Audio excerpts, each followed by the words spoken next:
म्हणजे तेच मला कधी-कधी कळत नाही, की तो आपलाच पूर्वी हिस्सा होता आणि तो आपल्याला मिळावा म्हणून आपणच लढतो आणि आपणच त्याच्यामध्ये जीव आपला जातो. तर हे कुठेतरी थोडंसं वेगळंच आहे नाही का? खूप खूप वेगळं आहे आणि त्याला अनेक कारणं आहेत. म्हणजे आपले पॉलिटिशियन पण जबाबदार तेवढेच आहेत. अम, खूप खूप वेगळा विषय आहे, पण तो खूप खरंच म्हणजे आपण कधीतरी समजून घेऊया सावकाश. नक्की, नक्की. तर मला असं म्हणायचं आहे, की लहानपणापासून अ, आता हे सैन्यात जायचं म्हणजे कुठेतरी देशभक्ती असायलाच लागते, की माझी भारतमाता, माझा देश आणि मला संरक्षण करायचं आहे. तर लहानपणापासून त्याच्यावर असे संस्कार तुम्ही मुद्दामून केले, त्याला बाळकडू पाजलं, की ते उपजत होतं. म्हणजे त्याचा तो जो एक प्रवास आहे आर्मीत जाण्यापूर्वीचा, त्याच्या आधी तो कसा होता? तो खरं सांगू का, शाळेत आपल्याच होता तो, नटखट होता, खेळाडू होता. मी मूळची सातारची. सातारला आमचा वाडा म्हणजे आम्हाला अगदी पूर्वी शाहू महाराजांनी जेव्हा शहर वसवलं तेव्हा दिलेलं. तर आमच्या घरात एक पुण्याला नेने घाट आहे, म्हणजे कोणीतरी घाट बांधणारे एवढे कोणतरी असतील सरदार वगैरे. त्यांचे जे जावई होते पेशव्यांचे घोरपडे, त्यांच्या शेजारी व्यंकटपुरा त्यांच्यात पडलेली पेठ म्हणजे तिथे आमचा वाडा, घरात तलवार वगैरे अशी आमची साताऱ्याला. मिळाली. तर कुठेतरी आलेलं असेल ते, आय डोंट नो. आहे अजूनही तो वाडा? आत्ता रिडेव्हलपमेंट होतोय, पण नेनेवाडा म्हणूनच तो प्रसिद्ध होता. आणि कदाचित ते कुठेतरी बीज असेल.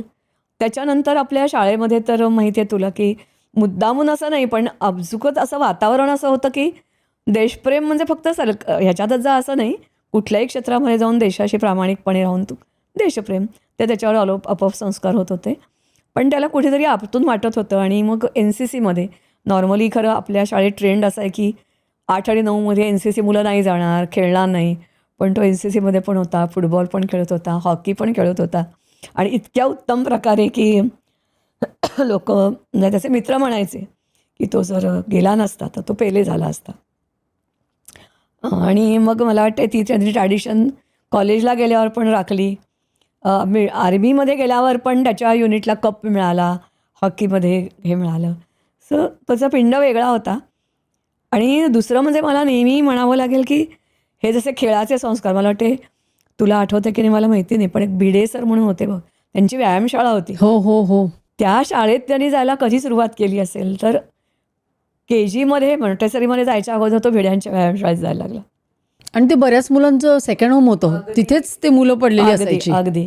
आणि शाळेची विहीर म्हणजे ह्या सगळ्या गोष्टी कुठेतरी त्याच्या मनावर. आणि नंतर NCCमध्ये मी जसं म्हटलं तसं, की अपवाद असे असतात तसे विनय होता. पराग डोंगरे त्याच्या वर्गात होता. दिलीप पटवर्धन त्याच्या वर्गात होता.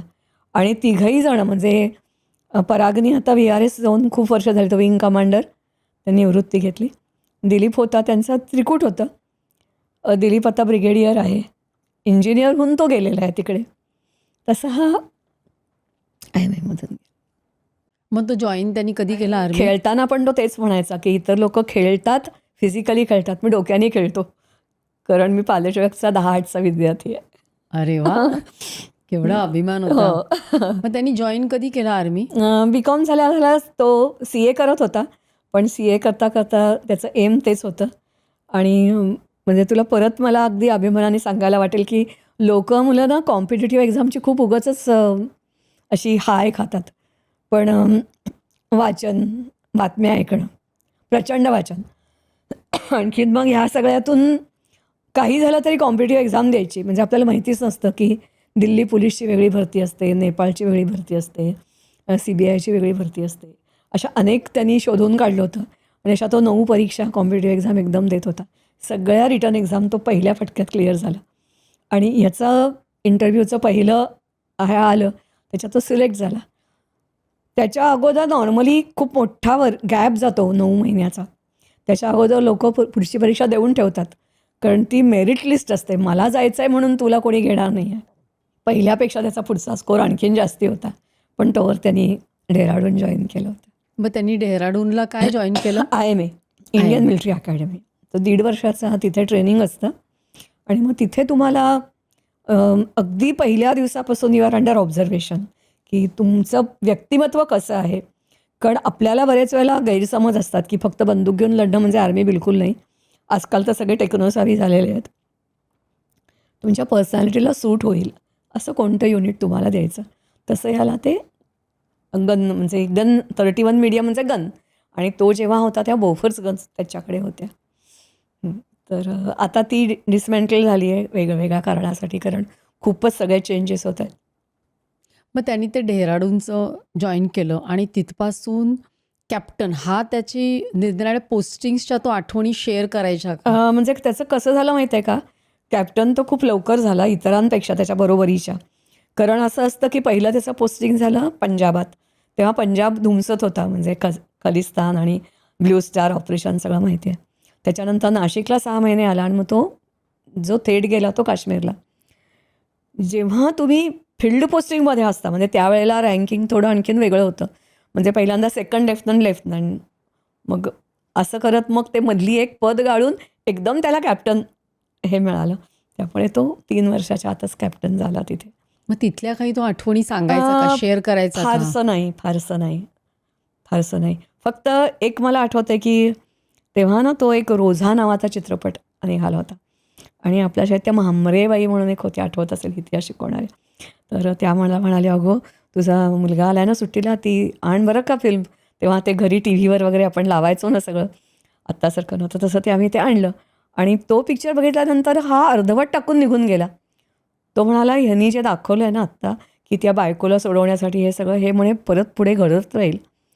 जे फिल्म वर्ल्ड ज्या बॉलिवूड जे आहे ते कसं आहे, तर आणि खरोखरीच तसं नंतर मग त्या मुफ्ती त्यांच्या मुलीला पळवलं गेलं, हा सगळा पुढचा इतिहास घडला. दुसरी एक गोष्ट की तो तिरंगा झेंडा त्याला पेटवलं गेलं, तो लोळतोय, ते त्याला बिलकुल आवडलं नव्हतं. दुसरी गोष्ट आणखीन त्यावेळेला एक होतं की इंडियन एक्सप्रेसमध्ये एक कोणीतरी होतं आणि ते इनसाईड स्टोरी ऑफ काश्मीर असं काहीतरी लिहायचे. ते त्यांनी 2-3 आर्टिकल्स वाचली आणि म्हणाला, ही बाई बोगस काहीतरी चुकीचं लिहिते. उदाहरणार्थ असंही तेव्हा रूमर्स उठवल्या जायच्या की आर्मीची लोकं तिथल्या बायकांवर अत्याचार करतात, अमुक करतात, तमुक करतात. पण त्या सगळं खोट्या बातम्या, म्हणजे आत्ता जसं आपण म्हणतो ना, वेगवेगळ्या प्रोपोगंडा वॉर जे आहे, त्याचा तो सगळा प्रकार होता. तो म्हणाला, असं शक्यच नाही, जर आम्ही त्या भागात गेलो, तर आम्हाला जिवंत ते लोकं सोडणार नाहीत. जिवंत सोडूनच द्या, पण आमचं काय झालं हे पण लोकांना कळू शकणार नाही. आणि मग त्यांनी तो असं, मला आठवतं की तो इंडियन एक्सप्रेस असा चुरगळा करून फेकून दिला आणि म्हणाला, उद्यापासून इंडियन एक्सप्रेस बंद. असंच खोट्या बातम्या, खोटी काश्मीरबद्दल इन्फॉर्मेशन आणि लोकांना दिशाभूल करणारी माहिती, तो पेपर आपल्या घरात येता कामा नये. खरं तर तो अरुण शौरी जेव्हा होते ना, त्यावेळेला तो त्यांचे ते अग्रलेखासाठी म्हणून आम्ही तो घेत असू आणि त्यांचं इंग्लिश खूप छान असायचं आणि त्याचं इंग्लिश चांगलं झाल्याचं कारण तो ते अग्रलेख त्याचे बाबा त्याला रोज लिहून काढायला लावायचे. पण तेव्हापासून आमच्या घरात आम्ही इंडियन एक्सप्रेस बंद केला, एवढं खरं. म्हणाला, नाही हा पेपर सगळं खोटं छापतो, ह्या पाकिस्तानी आहे की भारतीय आहे. ही क्लिप शेवटपर्यंत बघितल्याबद्दल खूप खूप धन्यवाद. संपूर्ण एपिसोड बघण्यासाठी खाली दिलेल्या लिंकवर क्लिक करा आणि सर्व काही चॅनलला सबस्क्राईब करायला विसरू नका.